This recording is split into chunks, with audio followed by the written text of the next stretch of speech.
ایک یہودی کسی مسلمان کا پڑوسی تھا۔ اس یہودی کے ساتھ اس کا مسلمان پڑوسی بہت اچھا سلوک کرتا تھا۔ اس مسلمان کی یہ عادت تھی کہ وہ ہر تھوڑی دیر بعد یہ جملہ کہتا تھا: حضرت محمد صلی اللہ علیہ وآلہ وسلم پر درود شریف بھیجنے سے ہر دعا قبول ہوتی ہے اور ہر حاجت و مراد پوری ہوتی ہے۔ جو کوئی بھی اس مسلمان سے ملتا وہ مسلمان اسے اپنا یہ جملہ ضرور سناتا، اور جو بھی اس کے ساتھ بیٹھتا اسے بھی ایک مجلس میں کئی بار یہ جملہ مکمل یقین سے سناتا کہ حضرت محمد صلی اللہ علیہ وآلہ وسلم پر درود شریف بھیجنے سے ہر دعا قبول ہوتی ہے، ہر حاجت اور مراد بھی پوری ہوتی ہے۔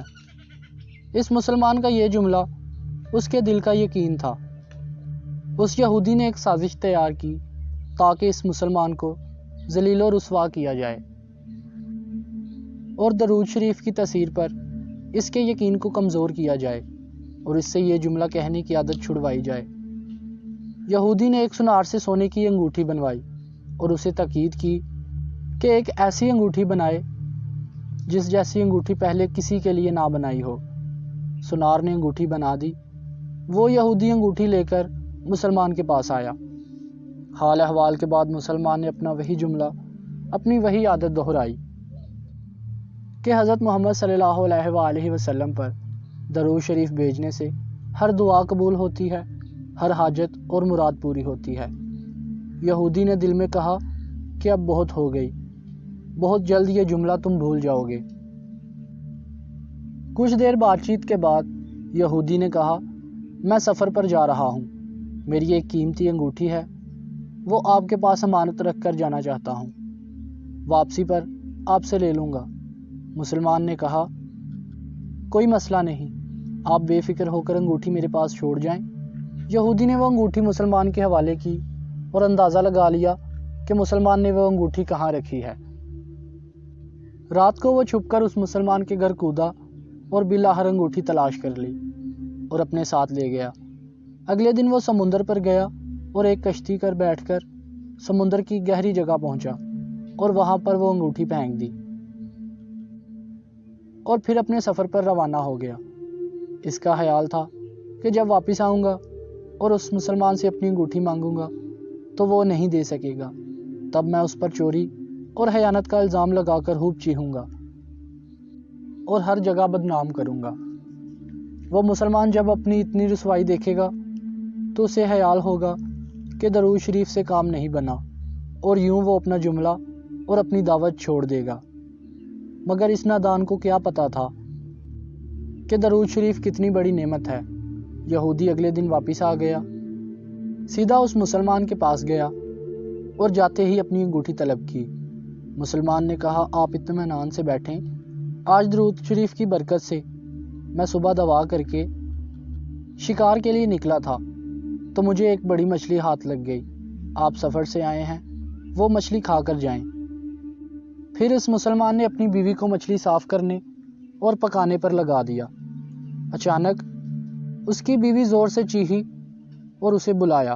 وہ بھاگ کر گیا تو بیوی نے بتایا کہ مچھلی کے پیٹ سے سونے کی انگوٹھی نکلی ہے، اور یہ بالکل ویسے ہی ہے جیسے ہم نے اپنے یہودی پڑوسی کی انگوٹھی مانت رکھی تھی۔ وہ مسلمان جلدی سے اس جگہ گیا جہاں اس نے یہودی کی انگوٹھی رکھی تھی۔ انگوٹھی وہاں موجود نہیں تھی۔ وہ مچھلی کے پیٹ والی انگوٹھی یہودی کے پاس لے آیا اور آتے ہی کہا: حضرت محمد صلی اللہ علیہ وآلہ وسلم پر درود شریف بھیجنے سے ہر دعا قبول ہوتی ہے اور ہر حاجت پوری ہوتی ہے۔ پھر اس نے وہ انگوٹھی یہودی کے ہاتھ پر رکھ دی۔ یہودی کی آنکھیں حیرت سے باہر آ گئیں، رنگ کالا پیلا اور ہونٹ کانپنے لگے۔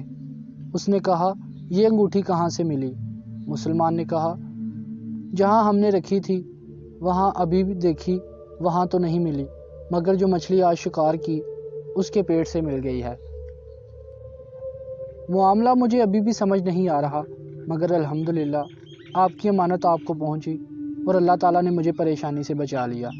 بے شک حضرت محمد صلی اللہ علیہ وآلہ وسلم پر درود شریف بھیجنے سے ہر دعا قبول ہوتی ہے اور ہر حاجت و مراد پوری ہوتی ہے۔ یہودی تھوڑی دیر کانپتا رہا، پھر بلک بلک کر رونے لگا۔ مسلمان اسے حیرانی سے دیکھ رہا تھا۔ یہودی نے کہا، مجھے غسل کی جگہ دے دیں۔ غسل کر کے آیا اور فوراً کلمہ طیبہ اور کلمہ شہادت پڑھنے لگا۔ اشہد ان لا الہ الا اللہ وحدہ لا شریک لہ واشہد ان محمدا عبدہ ورسولہ۔ وہ بھی رو رہا تھا اور اس کا مسلمان دوست بھی، اور مسلمان اسے کلمہ پڑھا رہا تھا اور یہودی یہ عظیم کلمہ پڑھ رہا تھا۔ جب اس کی حالت سنبھلی تو مسلمان نے اس سے وجہ پوچھی۔ تب اس نو مسلم نے سارا قصہ سنا دیا۔ مسلمان کے آنسو بہنے لگے اور وہ بے ساختہ کہنے لگا، حضرت محمد صلی اللہ علیہ وآلہ وسلم پر درود شریف بھیجنے سے ہر دعا قبول ہوتی ہے اور ہر حاجت و مراد پوری ہوتی ہے۔